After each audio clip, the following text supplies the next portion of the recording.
بسم الله الرحمن الرحيم. السلام عليكم ورحمة الله وبركاته. إن الحمد لله نحمده ونستعينه ونستغفره ونعوذ بالله من شرور أنفسنا ومن سيئات أعمالنا. من يهده الله فلا مضل له ومن يضلل فلا هادي له. أشهد أن لا إله إلا الله وحده لا شريك له وأشهد أن محمدا عبده ورسوله لا نبي بعده. والصلاة والسلام على أشرف الأنبياء وعلى آله وأصحابه ومن تبعهم بإحسان إلى يوم الدين. أما بعد.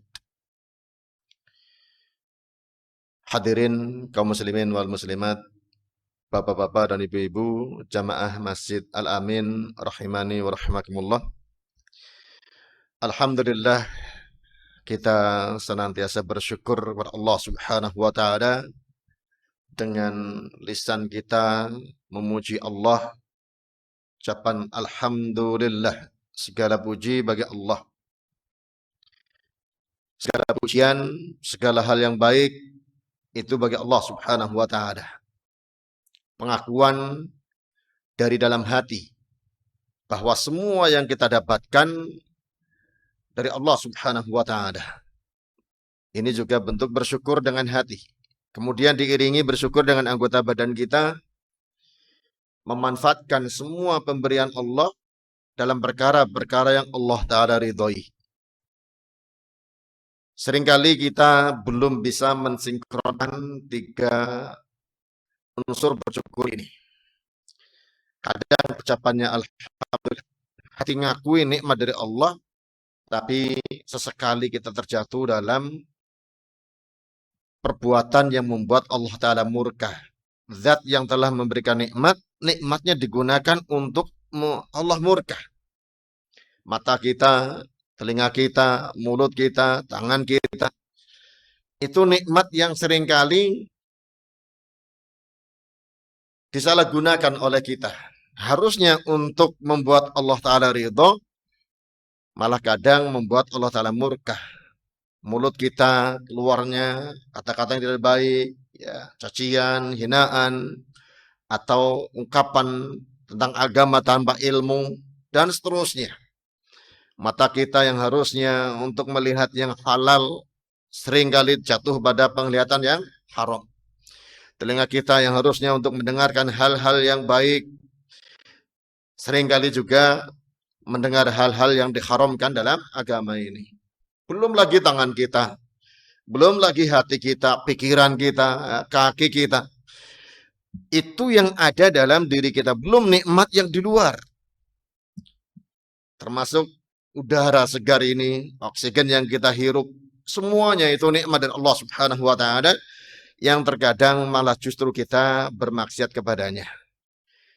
Makanya orang yang mampu bersyukur luar biasa. Makanya selalu diingatkan, seorang mukmin memang Rasulullah SAW menyebutkan idealnya itu bila bahagia dia bersyukur, bila menderita dia bersabar. Bersabar adalah ibadah yang mesti disyukuri karena ibadah adalah nikmat. Bersyukur adalah ibadah. Yang mau bersyukur itu dapat nikmat dari Allah. Terus bersyukur lagi. Ya. Hadirin kalian rahimani wa rahimakumullah. Maka betullah inna amral mu'min khairun. Seluruh urusan mukmin itu baik karena Nabi sallallahu alaihi wasallam. Idealnya demikian. Nah, kita apakah sudah demikian atau belum? Harus senantiasa sering mengoreksi diri. Sering muhasabatun nafs. Ya. Makanya kalau ada saudara kita mengingatkan secara formal misalnya dalam pengajian atau secara informal, langsung ya, itu kita bersyukur ada yang mengingatkan agar kita betul-betul jadi orang yang tahu diri. Ini oleh Allah, ya balas Allah dengan kebaikan kita. Gunakan nikmat itu untuk berbuat baik kepadanya. Karena kata Nabi SAW, Al-mu'minu mir'atu akhi. Seorang mukmin adalah cermin bagi saudaranya. Nah, maksudnya cermin, ya kalau kita bercermin, ya untuk melihat kekurangan di mana di wadah kita. Kalau di sisi lain mana yang belum dibaiki, mana yang belum ya tampil menarik. Kalau ada kotorannya dan dibersihkan. Itulah orang bercermin. Mukmin satu dengan mukminnya adalah cermin. Kalau ada saudara kita ingin membersihkan yang ada pada diri kita, ya itu memang kewajibannya. Ya. Namun seringkali orang bisa terima kalau sudah bentuknya formal pengajian. Karena orang ngaji diantara manfaatnya memang untuk dikritik. Ya. Kalau nggak merasa terkritik, tidak merasa ada yang diperbaiki, ya, berarti bisa jadi sudah benar semua atau bisa jadi ndablek. Ya. Nah makanya kita datang ke pengajian untuk bercermin. Ya. Makanya kalau ada yang memperbaiki kita secara langsung, ya biasanya ya hubungan yang baik bisa seperti itu. Suami mengingatkan istrinya, istri mengingatkan suami, orang tua mengingatkan anaknya. Orang tua kadang diingatkan oleh anaknya juga. Itu cermin sesungguhnya. Apalagi tak kala dasarnya memang keimanan bukan sekadar karena hubungan kekeluargaan, bukan hanya sekadar hubungan nasab. Kita satu dengan lainnya nasihati. Itulah ciri yang disebutkan dalam surah Al-Asr. Tunda gak bisa maksimal ini dan itu dan seterusnya. Ini yang harus disingkirkan dalam hati kita.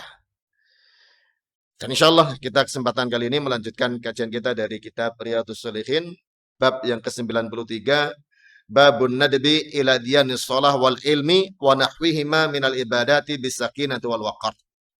Anjuran untuk mendatangi sholat, mendatangi ilmu, dan semisal keduanya dari berbagai macam ibadah dengan tenang dan anteng.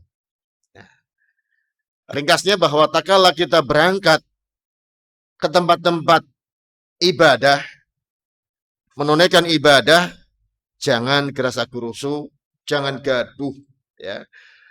Tunaikan dengan khusyuk, tunaikan dengan perasaan yang anteng, walaupun kadang kita sudah mendengar iqamah, ini kan. Kadang kalau sudah iqamah, qad qamatis shalah sudah dikumandangkan, jalan, ya. Akhirnya tergesa. Nah, di sini yang menjadi poin pembahasannya agar ibadah itu dengan tenangan saat sholatnya dan saat mendatanginya. Ya. Karena khusyuk itu bukan hanya saat pelaksanaan sholatnya saja. Berangkatnya pun dianjurkan demikian. Al-Imam Nawawi rahimahullah ta'ala dalam bab ini pertama membawakan firman Allah dalam surah Al-Hajj ayat 32, yaitu firman Allah ta'ala, sya'irallahi fa innaha min taqwal qulub.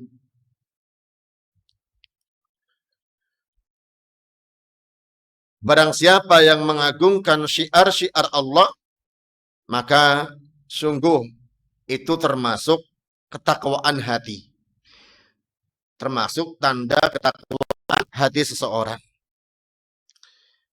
Hadirin Bapak dan Ibu sekalian rahimani wa rahimakumullah.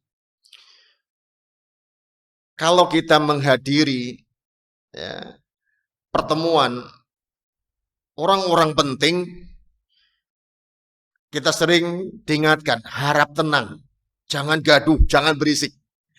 Itu orang penting ya dalam urusan dunia.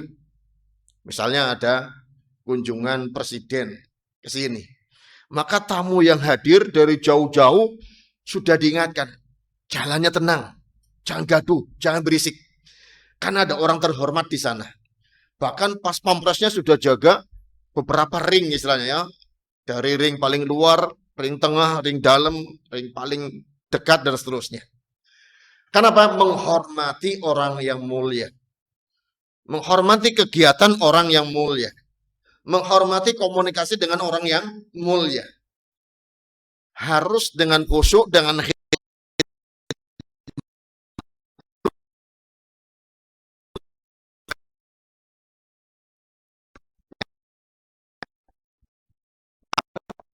berkomunikasi dengan Allah. Salat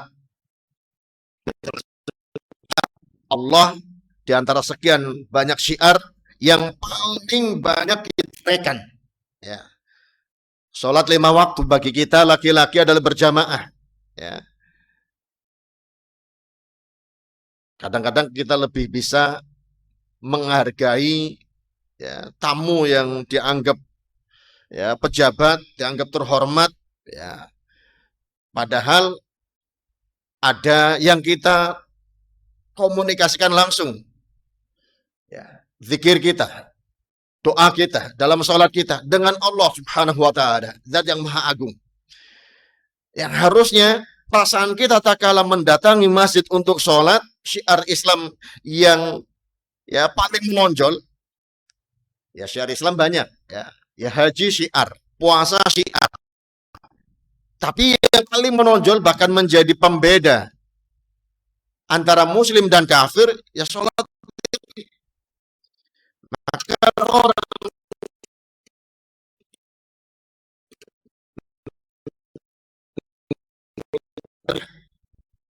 dan itu termasuk ketakwaannya hati. Nah.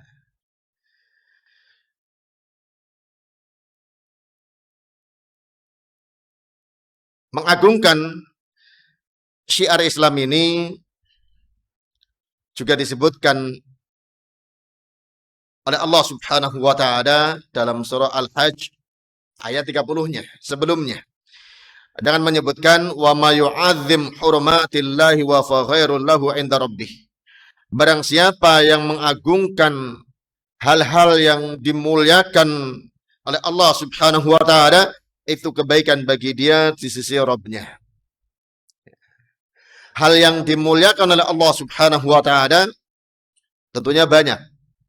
Yang paling dimuliakan adalah sholat 5 waktu, termasuk tempatnya. Makanya tempat sholat kita ini disebut Baitullah, dinisbatkan kepada Allah karena kemuliaannya.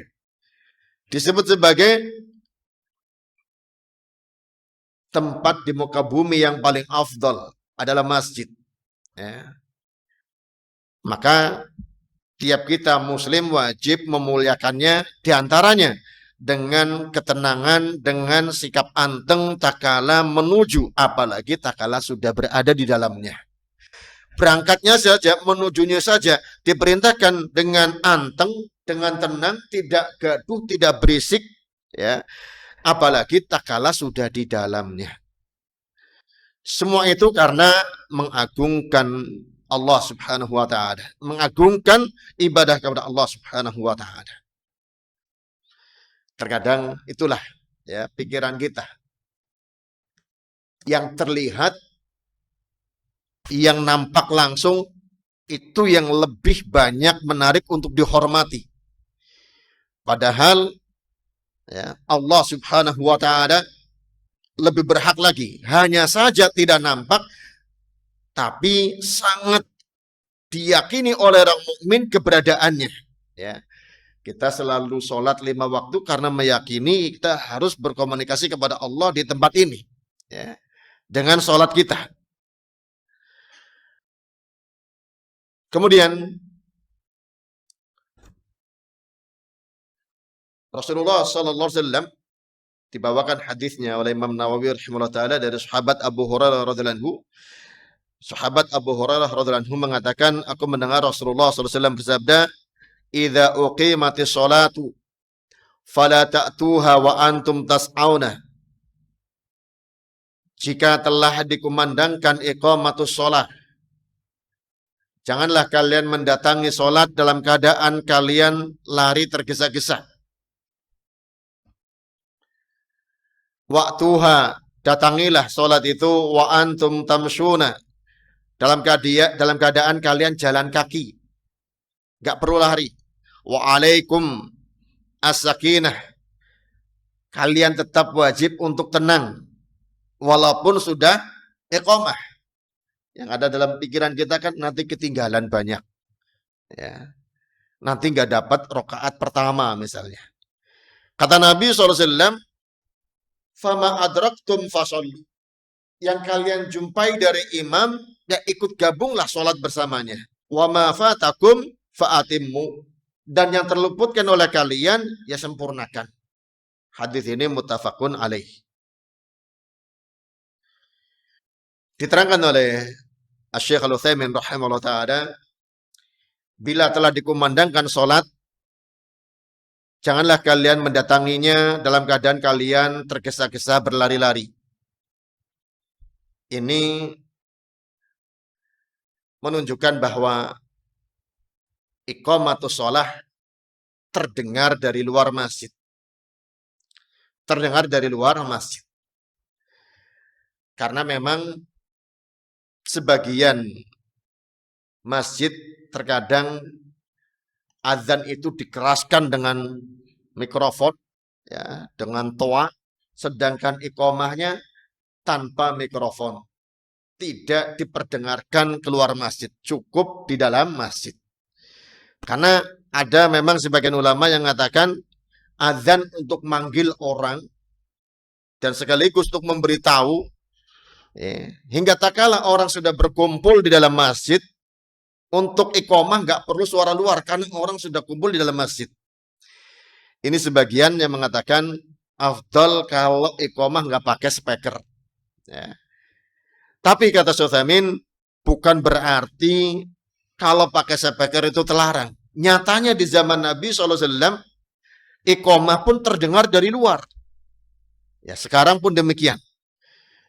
Namun yang jadi catatan negatif, kalau iqamah memakai speaker, sebagian orang jadi males untuk berangkat di awal, nunggu qomat katanya. Qomat lah baru qomat, nanti lagi. Nah, ini sisi negatif dari iqamatus shalah yang melalui speaker, karena semua orang dengar.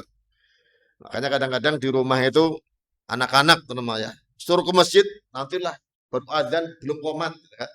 Setelah qomat, baru qomat lah, paling ketinggalan satu. Nah, ini yang keliru. Ya. Dikumandangkan adzan melalui speaker ini sebagai bentuk meneladani apa yang terjadi di zaman Nabi Shallallahu Alaihi Wasallam. Ya. Dan memang tak kala orang datangnya sudah iqamah di zaman Nabi pun terjadi. Tetap diingatkan jangan terlalu ambisi untuk mendapatkan takbiratul ihram bersama imam hingga dia berangkatnya menimbulkan kegaduhan, ya, menimbulkan suatu yang tidak baik. Kadang-kadang muncul pertanyaan dari orang, itu kenapa lari-lari? Oh, ternyata ya karena sudah qomat mengejar, ya, takbiratul ihram. Walaupun sudah iqamah, itu Nabi SAW yang memerintahkan waktuha antum tamsyuna. Datangilah sholat yang sudah iqamah tadi dalam keadaan kalian tetap berjalan saja. Ditambahi wa alaikumus sakinah, dan tetaplah kalian tenang. Berjalan biasa, berjalan tidak, ya, dengan kegaduhan, tidak dengan berisik, tidak dengan gerasa gerusuk. Diterangkan oleh beliau, wa antum tamsyuna ini maknanya anu yamshisha masyan muqtadan, jalan-jalan biasa. Ya. Jalan normal biasa saja. Jangan tergesa-gesa. Dan itu tetap mendatangkan, ya, pahala tiap langkah yang diayunkan, mengangkat derajatnya dan menghapus dosanya. Apakah dia berangkatnya sebelum iqamah ataupun setelah iqamah. Kemudian tak kala sampai ke dalam masjid ternyata sudah, ya, ditegakkan sholat, fama adraktum fasallu. Apa yang kalian jumpai kondisi imam, ya ikut sholatlah bersamanya. Kalau sudah sujud, ya ikut sujud. Sudah duduk, ya, Di antara dua sujud, yaitu duduk. Nah, apapun kondisi imam, jangan menunggu berdiri. Wa ma fatakum fa'atimu. Nanti apa yang tertinggal, berapa rakaat, ya sempurnakanlah. Kemudian ada tambahan faedah di sini, kalau seseorang sudah dekat, ya, dan ada kemungkinan dia bisa segera mendapatkan rakaat pertama, tidak mengapa dengan mempercepat langkah kakinya, bukan langkah kaki yang tercelah. Cepatnya bukan cepat yang tercelah, yang membuat orang mengomentari negatif. Ya. Misalnya, sudah masuk pintu masjid, kelihatan bacaannya sudah di akhir suratan pendeknya.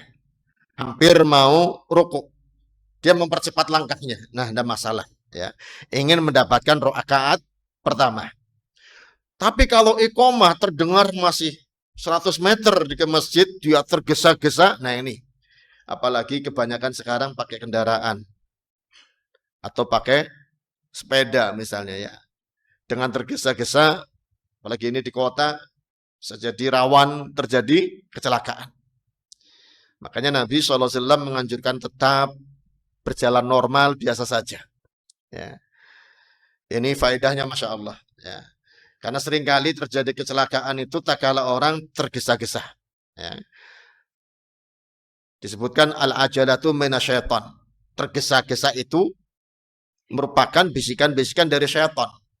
Sementara Nabi SAW mengajarkannya, ke masjid jangan tergesa-gesa, tapi alaikum bisakinah, anteng saja, tenang saja. Ya. Concern di jalan, apalagi ini ada yang harus nyebrang, harus melewati jalan raya, kadang sore pas rame, asar maghrib misalnya. Nah ini, sesuai dengan tuntunan Rasulullah SAW, ibadahnya ya dapat pahala karena kecocokannya dengan sunnah Rasul, dan insya Allah menjadi sebab keselamatan.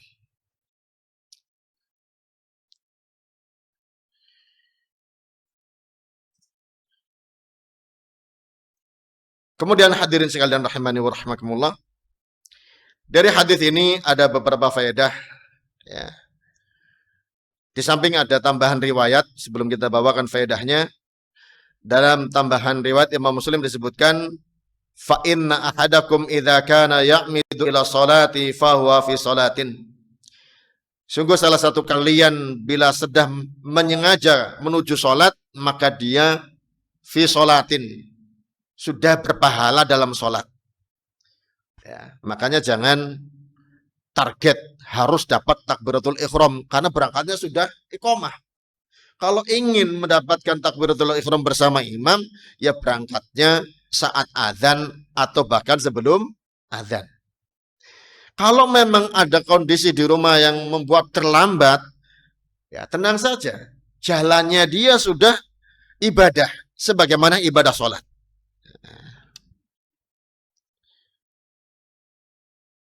Di sini kata Asy-Syaikh Al-Utsaimin rahimahullah taala, ta'zimu sa'ni shalah. Ada bentuk pengagungan terhadap satu salat. Wa annal insana yanbaghi an ya'tiya ilaiha bi adabin.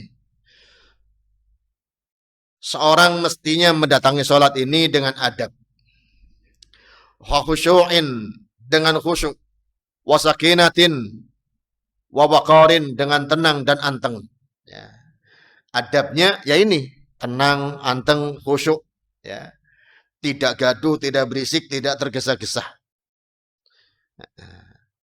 Karena kadang orang ya terburu oleh ambisinya. Nabi SAW pernah melihat ada yang seperti itu, diingatkan, jalan saja biasa, ya, normal saja. Ya. Kemudian dari hadis ini juga ada faedah, annahu la ba'sa an tasma'al iqamah min kharijil masjid. Tidak mengapa seorang mendengar iqamah dari luar masjid. Ini menunjukkan, sebagaimana kita sebutkan tadi, tidak mesti iqamah itu hanya didengar oleh yang di dalam masjid. karena ada sebagian yang kaku, ya. Nanti kalau iqomahnya pakai speaker, orang pada malas-malasan. Ini sudah dibahas juga ya oleh para ulama. Namun prakteknya Nabi SAW ya memerintahkan muadzinnya untuk memandangkan iqamahnya sampai terdengar keluar. Maka tidak mengapa, ya, bukan hal yang tercela. Sebagaimana di tempat keumuman masjid kita, bagaimana di sini iqamah dengan speaker luar. Ya, memang sebagian orang ada yang protes demikian.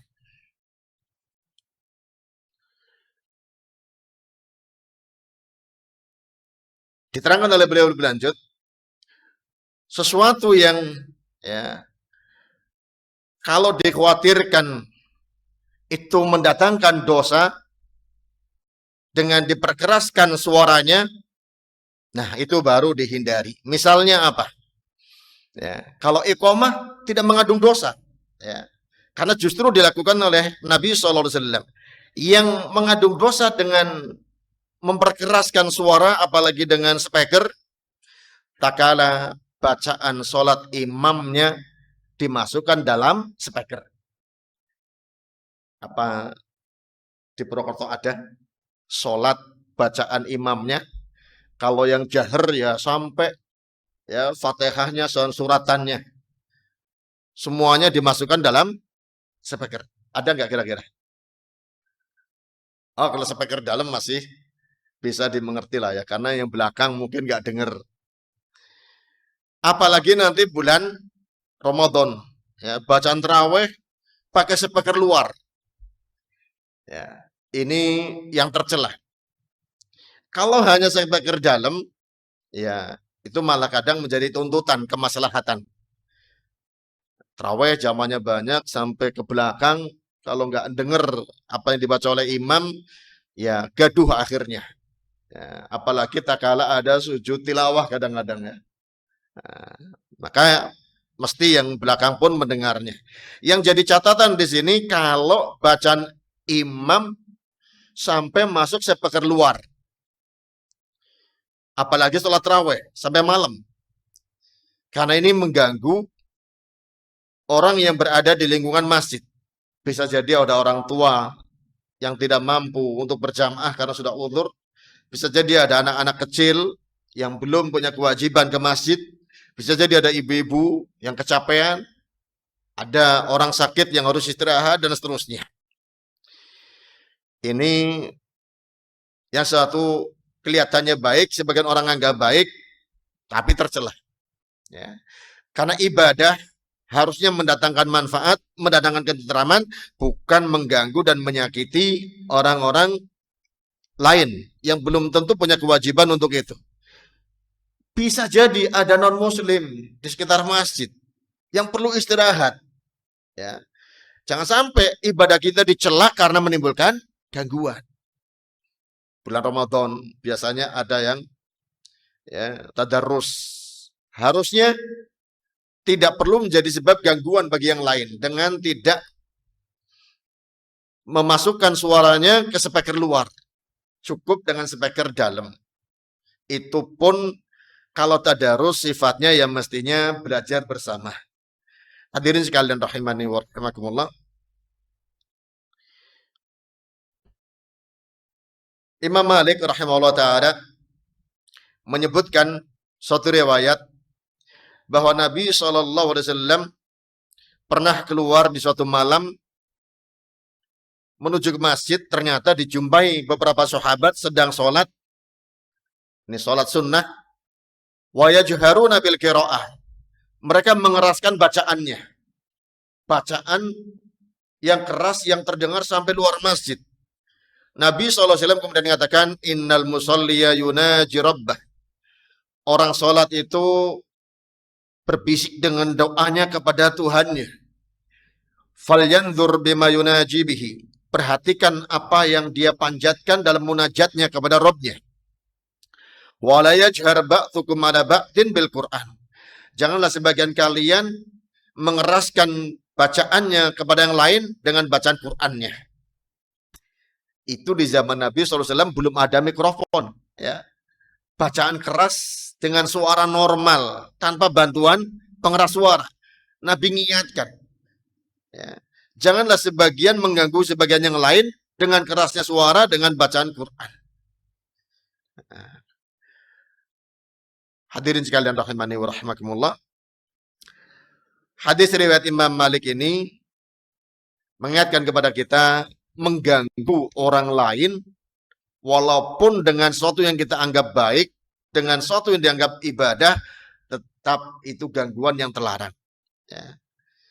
Makanya kadang sebagian ya, non-muslim protes kepada orang Islam karena sahur terlalu keras, kadang belum saatnya. Syariat sahur itu beberapa saat sebelum subuh. Ini jam 2 sudah sahur. Ya. Kadang sebagian tempat ada jam 1 sudah sahur. Apalagi kadang diiringi dengan keliling bawa beduk.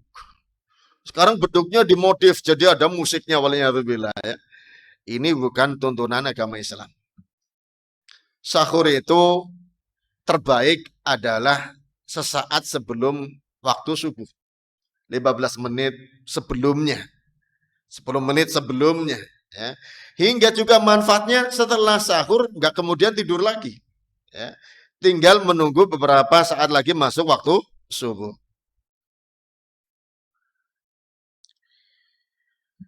Hadirin sekalian rahimani wa rahimakumullah. Itulah yang namanya Islam itu rahmatan lil alamin. Ya. Ibadah tidak menjadi sebab gangguan bagi siapapun, muslim atau non muslim.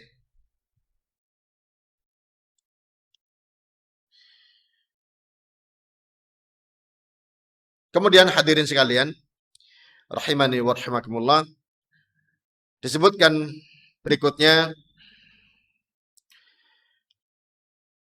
kata beliau, anna hadhil mas'alah ibtuliya biha ba'dun nas nas'alullaha an yu'ifana wa iyyahum wa saru yu'dhuna man bijiwarihim minal masajid awil buyut fi amrin la fa'idata minhu.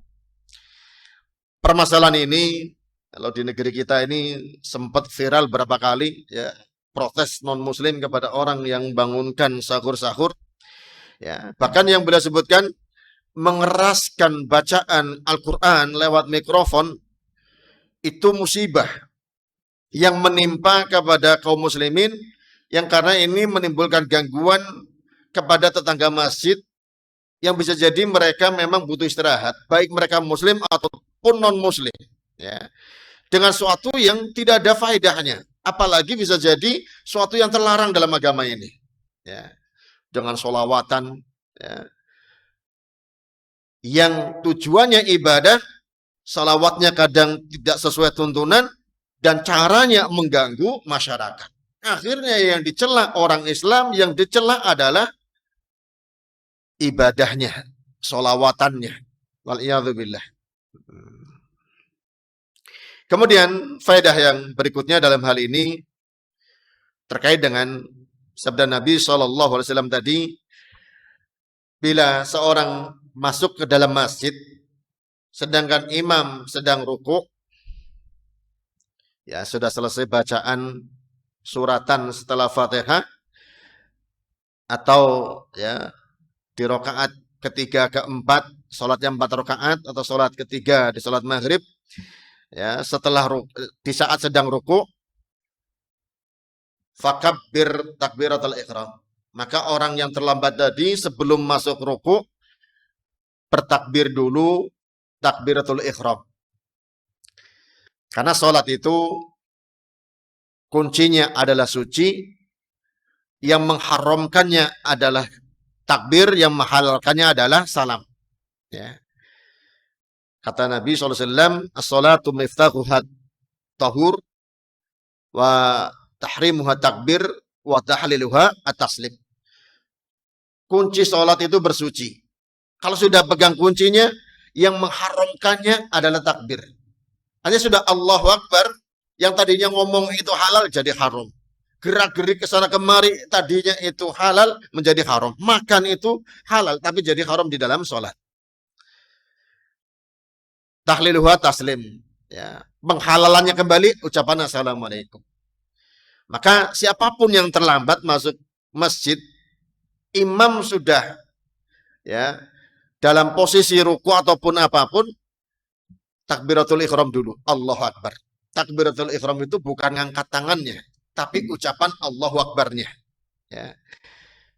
Sebelum dilanjutkan, silakan muadzin terlebih dahulu. Aktaf ya.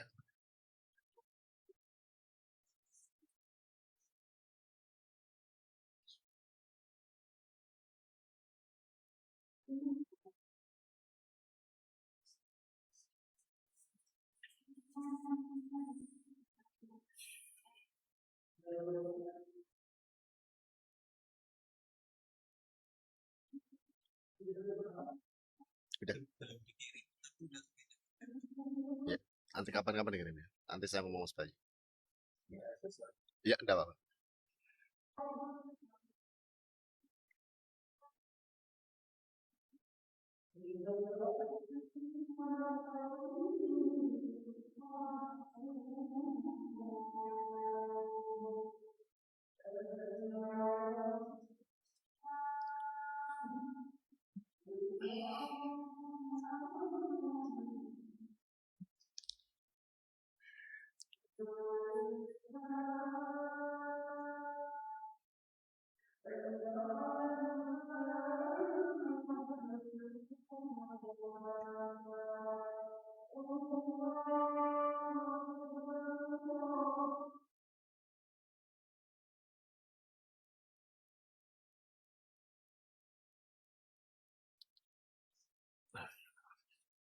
No.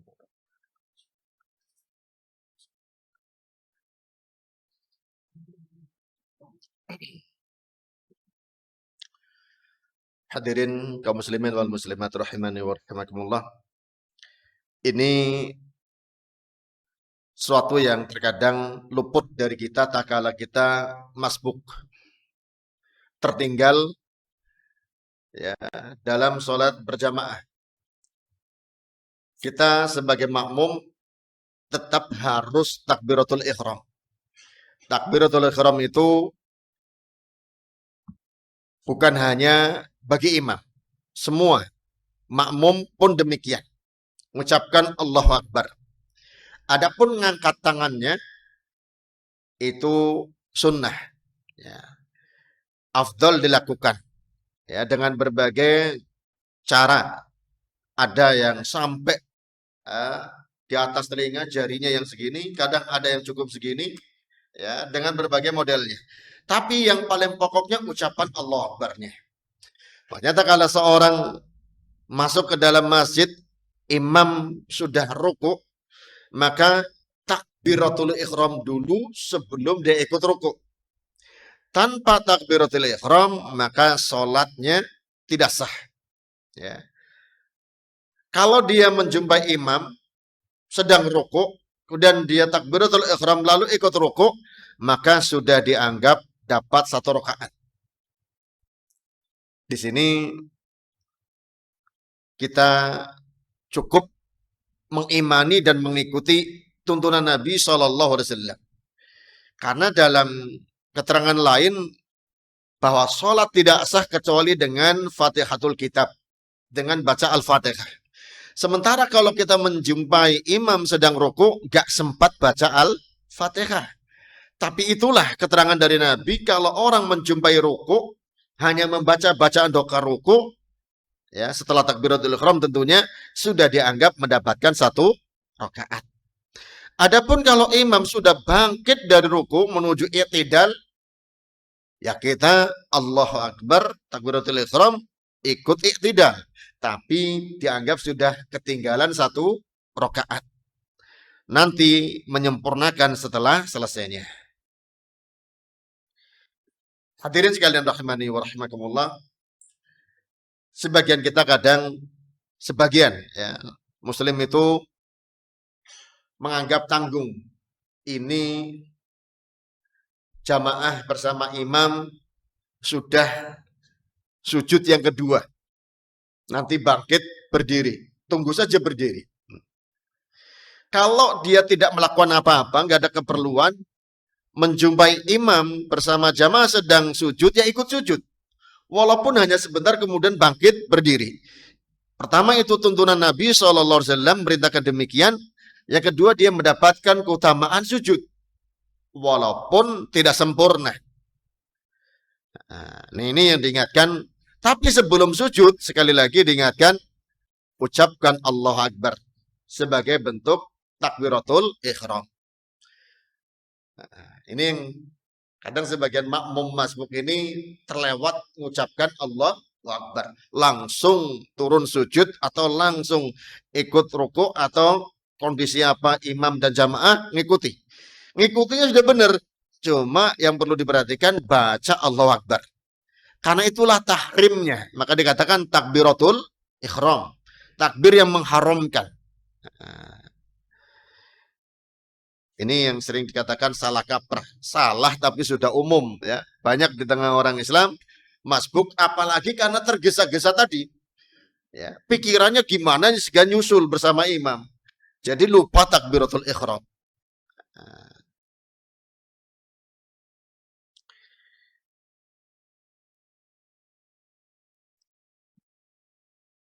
Kemudian ada satu faedah lagi.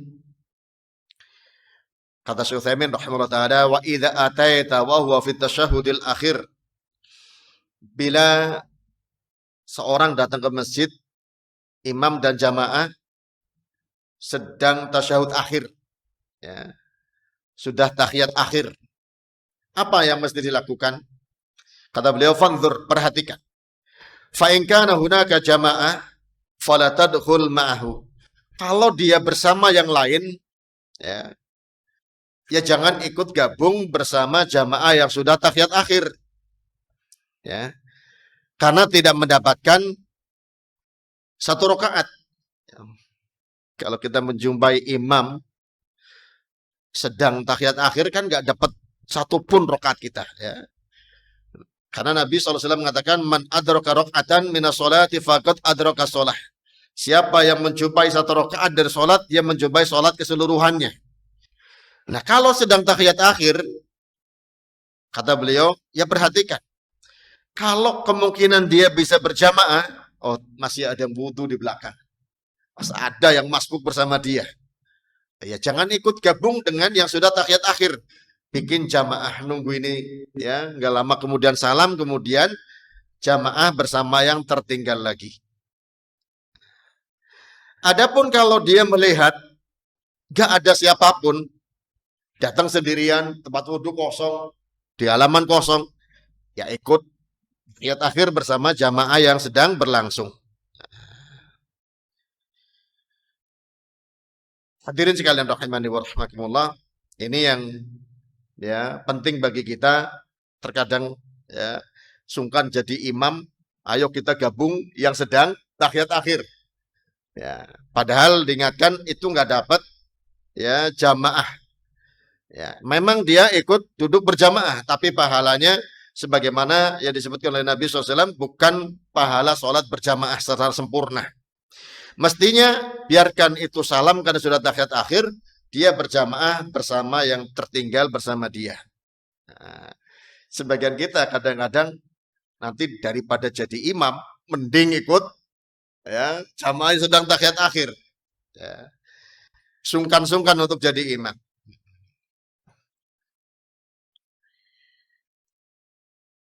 Hadirin sekalian rahimani wa rahimakumullah. Nabi SAW mengingatkan sekali lagi agar seorang ya, perhatian dengan ketenangan hati dalam menunaikan ibadah. Ya. Sebagaimana yang disampaikan oleh beliau, yang Allah Ta'ala nilai itu bukan fisik kita, ya, bukan postur kita. Yang dilihat oleh Allah adalah hati kita dan amalan kita. Hati kita sebagaimana tuntunan Nabi, tenang, khusyuk, anteng. Amalan kita sesuai tidak dengan tuntunan Nabi kita Muhammad Sallallahu Alaihi Wasallam. Bukan dengan prasangka, bukan dengan nganggap baik, tapi cocokkan dengan tuntunan Nabi kita Muhammad Sallallahu Alaihi Wasallam. Kemudian dalam masalah mendatangi tempat ibadah ini bukan sekadar saat untuk sholat, Sebagaimana Imam Nawawi rahimahullah ta'ala menyebutkan dalam babnya, bukan sekadar untuk sholat, untuk mendatangi majelis taklim pun demikian. Ya. Untuk mendatangi kebaikan-kebaikan yang tertunaikan dalam Islam ini, mendatangi ya, ibadah bagi orang yang haji, bagi orang yang umroh, untuk kalau pas posisi di Masjidil Haram, untuk tawaf, untuk sa'i, ya. Ikuti tuntunan Nabi SAW dengan tenang, dengan anteng, ya. Tidak dengan kegaduhan, tidak dengan ya gerasa gerusuk. Begitu pula tak kalah mendatangi tempat-tempat kebaikan, bukan hanya sholat, bukan hanya tawaf, bukan hanya ibadah-ibadah yang sudah ditekankan seperti ini. Kumpul untuk membicarakan suatu kebaikan, ya, majelis-majelis kebaikan. Ini juga berlaku sabda Nabi SAW, alaikum bisakinah. Wajib bagi kalian menetapi sikap anteng, sikap tenang. Karena inilah yang menjadi sebab adanya kewibawaan dan kehormatan pada seseorang. Kata beliau, kata Syekh Utsaimin rahimahullah ta'ala, wa idza ataita ila majalisil ilmi wal khairi fakun sakinan waquran mahiban hatta la tudhalla amaman nas. Bila engkau mendatangi majelis-majelis ilmu, majelis kebaikan, forum-forum kebaikan, jadilah orang yang tenang, anteng, khusyuk, berwibawa, hingga engkau tidak dihina, tidak dilecehkan, tidak dijejitkan, direndahkan di hadapan manusia. Wa hatta yakuna ta'zimuka li hadhil majalis min ta'zimillahi azza wa jalla. Hingga pengagunganmu terhadap majelis-majelis tersebut termasuk engkau mengagungkan Allah azza wa jalla. Wallahul muwafiq. Ini faedah yang sangat berharga. Seorang muslim dituntut jadi orang yang berkepribadian tenang, anteng, berwibawa, hingga tidak mudah terprovokasi, tidak mudah terbakar emosi. Ya, bukan sekadar dalam masalah ibadah, secara keseluruhan. Makanya Nabi SAW mengingatkan bahwa al-ajalatu minasyaitan. Yang namanya tergesa-gesa itu dari syaitan. Tergesa-gesa dalam bersikap, tergesa-gesa dalam bertindak, tergesa-gesa dalam mendatangi masjid sekalipun.